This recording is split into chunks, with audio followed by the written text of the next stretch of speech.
Week 6 of the ALGS Year 3 Split 2 regular season concluded this past weekend. The top 20 teams have qualified for the regional finals on Saturday, May 7th, and it's the final chance for teams like Energy, Sentinels, TSM, Complexity, and more to officially qualify for the $1 million Split 2 Playoffs LAN. In this video, I'm going to recap the major storylines for each North American team this split to get you up to speed on what you may have missed out. But first, I will be streaming a regional final watch party on May 7th at twitch.tv/JumbaGW at 6 p.m. Eastern. And guys, we're almost at 8K subs, but I have less than 50 followers on Twitter. Please help me change that. So first, what is the regional final? Unlike other weeks of Pro League, it is a match point event, similar to the final day of every major LAN. Teams need to get 50 points, then win a game. The winner of the regional final automatically qualifies for the Split 2 playoffs. For North America this split, there are 11 spots in the playoffs. That's the top 10 teams plus the regional final winner. Now, something that Jayhawk brought up in one of his recent streams is that the cutoff for the top 11 teams in Split 1 was 84 points. So about the top 7 to 8 teams in North America have pretty much locked their spots for LAN, leaving only 3 to 4 spots up for grabs. Let's talk about each team and the potential storylines to follow going into the weekend.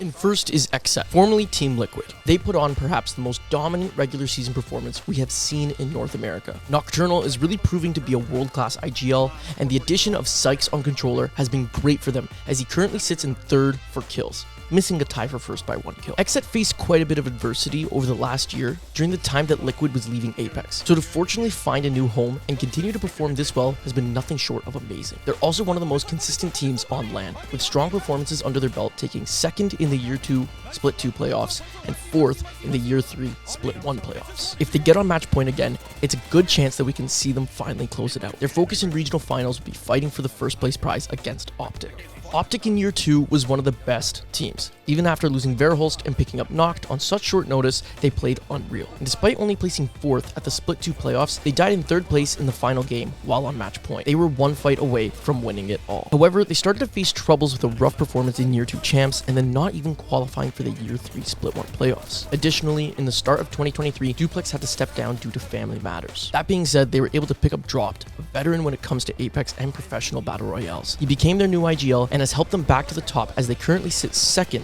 and are going toe-to-toe with XSET for 1st at regionals. They'll also be on the lookout to knock out teams like LG that are trying to share their drop spot at LAN. Furia. Everyone by now should know the story of Furia at the Year 2 championship. His Watson came in as IGL, introduced the Seer meta, and they went on an absolute tear, just running through teams and fights. Then everyone adapted to the Seer meta and things didn't look so bright. Furia missed qualifications for the Split 1 playoffs. They flipped the script again this split, having one poor performance in week 1 and then going on to place no lower than 4th across the last 5 weeks. His Watson, Zeratricky, and Panders seem to always be unpredictable, so don't count them out on winning regional finals and somehow stealing 1st place overall. DarkZero, the Year 2 back-to-back LAN champs. Year 3 was their 1st time playing in the North American region, an increase in difficulty compared to APAC South. In the Split 1 regular season, they squeaked in with just 10th place to qualify for playoffs, but now they're sitting comfortably in 4th. They've been the subject to a bit of drama after adding Rambo to replace Sharky midway through the Split 2, just a few weeks after Rambo left Sentinels and claimed to retire.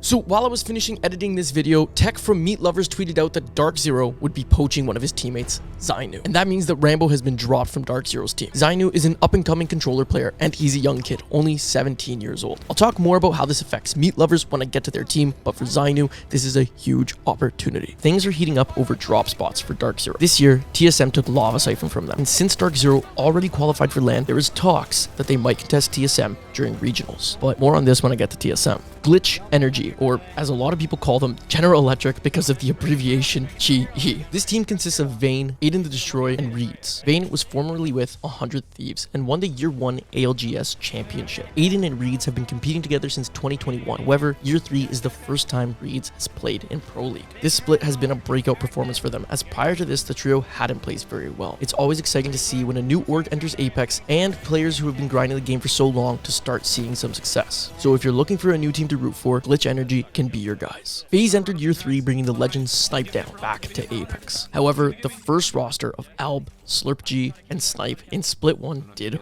horrible. There's no beating around it. They narrowly missed being relegated and losing their spot in Pro League. In short, it seemed they had IGL issues, and Snipe cites he struggled adapting to the Seer meta after missing an entire year of competitive Apex. Split 2 has completely changed that. Oni came in as the new IGL and helped guide the team to winning more games. He's been remarkable. Rex was also an amazing addition as he has been around Apex since day one and consistently on top 5 teams. They've also pretty much qualified for LAN, so it's going to be the first time we see Faze, one of the biggest esports orgs, at an Apex LAN, and the first time Snipedown will return to LAN since 2019. Lots of excitement with Faze doing well. 100 Thieves, one of the last full mouse and keyboard squads, showing that it's still possible to compete at the top level without the need of a controller fragger. Onmu and Scurrier were 2 of 3 players to win the Year 1 North American Championship. After adding Vaxelon last year, they've only continued to improve, placing 3rd at the Year 2 Global Championship. Now, that being said, they missed qualifying for Championship Sunday at the Year 3 Split 1 playoffs, so this team is going to be looking for a good performance during regional finals to hopefully ride that momentum going into the next LAN. They definitely have what it takes to win a LAN, but maybe I'm biased because I'm a big 100 Thieves fan. TSM. Okay, I know this is who you're all here for. As always, TSM has been under the main spotlight for the Split 2 regular season, but this time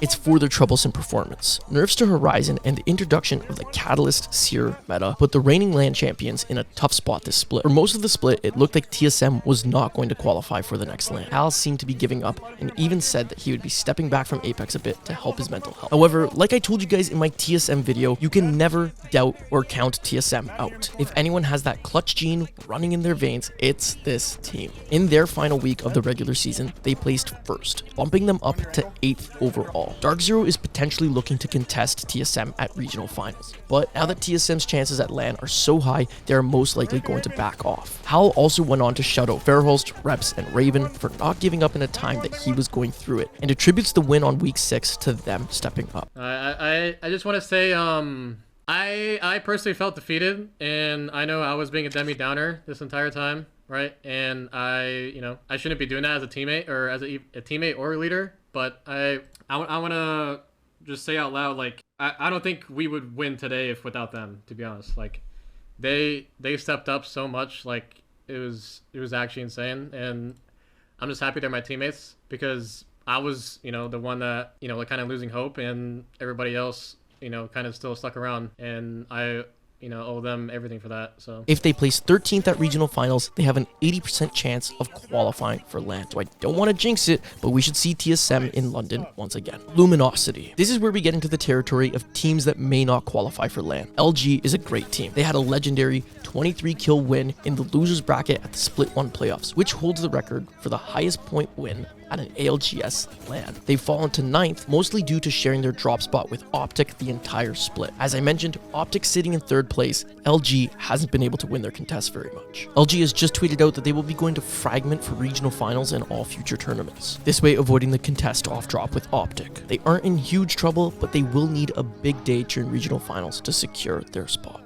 MeatLovers is an unsigned team with Tech, Funk, and formerly Zainu. DarkZero taking Zainu has left MeatLovers less than 8 hours to find a 3rd. They managed to pick up and sign Luxford. It's also a hard offer for Zainu to pass up. DarkZero is an org backed with a lot of money, and if Zainu signs as their official 3rd, that can be a great salary for a young player. As well, DarkZero has already qualified for LAN, whereas MeatLovers is fighting for one of the last spots. Tech has been around Apex competitive for over 3 years, and has always been an IGL to play comps outside the meta, usually with the use of crypto. Tech has yet to have a decent placement in any major ALGS competition, and is also a full-time aerospace engineer, so his persistence shows the passion he has for competing in this game. He tends to get a lot of flack because it seems he likes to play the villain on Twitter, so he's playing with something to prove, and with DarkZero poaching Zainu, it can establish a great rival story for LAN. WildCard is an org that re-entered Apex, picking up iMadness, Shubitubi, and Reptar. This is a team that has gone through a lot of roster changes, with Madness being the one consistent member throughout. That being said, it appears that this iteration has been the one to find most success. Madness in the past has proven he can be a top IGL when playing for CLG, winning the Summer Circuit playoffs, and many top 5 placements throughout Year 1. However, not being able to find a consistent team has affected his ability to succeed since the beginning of Year 2. Reptar also has a lot of experience being one of the first members signed to Complexity back in 2019, and being a former H1Z1 pro. In comparison, Shubi is relatively new to competing in Apex, starting only at the beginning of 2022, and this being his first year here in Pro League. Regardless, Shubi has been exceptional and was almost potentially picked up by DarkZero to replace Rambo, but he declined the offer. NRG, they're sitting in 12th right now, but the point spread from 8th to 13th is only 6 points. A top 8 finish at regional finals should get them into LAN. Energy was in the exact same position last split, and they clutched it out on the final day, so there's a chance they could do it again. It's a concerning position for them to be in, but it's what makes this win even better. Winning a LAN would be absolutely massive for Energy. If you're not sure why, then you need to go watch my video on the entire story of Energy. Complexity. The biggest story for Complexity is Monsoon. This guy has a heart of gold, an amazing come-up story, and has been competing since day 1 of Apex. He did compete at the Year 2 Championship LAN, but as a substitute for LG's members that couldn't make it. He is yet to qualify for a LAN with his own team since 2019, but you can tell from his emotion, this guy wants it bad. Has played their hearts out. This split was the biggest shakeup for the Complexity roster, as Monsoon now teamed with Luda and Cody, formerly from ESA. Luda IGL'd ESA to win the Split 1 regional final, hitting match point and winning in a quick 5 games. So this squad has what it takes to go big in the regional final and get to LAN. LANimals. With LAN in the name, this is a fan favorite squad with popular pro players and streamers Lou, Aubrelili, and Stay Naughty. Throughout the regular season, their drop spots have switched day to day depending on what group they are playing. But with the groups coming together in the regional final, they will be looking for a new POI. They have already said that they will be contesting Complexity at regional finals at Survey Camp and Epicenter. Their chances at making LAN right now are slim. They need a top 4 finish. Anything less than that, and they'll be relying on other teams doing poorly, and they don't want to be in that position. Alb is always spectacular at LAN, and Lou hasn't competed on the big stage since 2019. So this can be the most hyped story if their team manages to qualify. Seriously, watch this clip and tell me how you don't love these guys. I feel like you need to do that. I mean, I'll look for it. You think there's any way you can? Fuck Walk yeah. up, just bubble it, and then run. Come back, come back. That's the rotate now. Grand Theft Fucking Auto, baby. perfect. Perfect.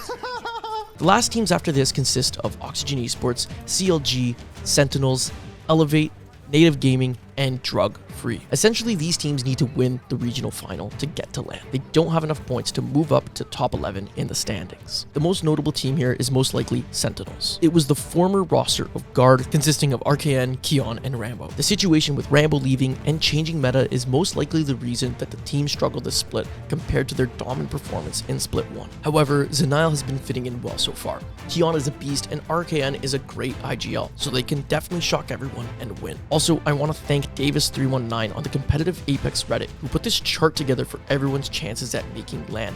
He did it for NA, EMEA, and APAC North. I've linked it in the description, check it out and give it some love.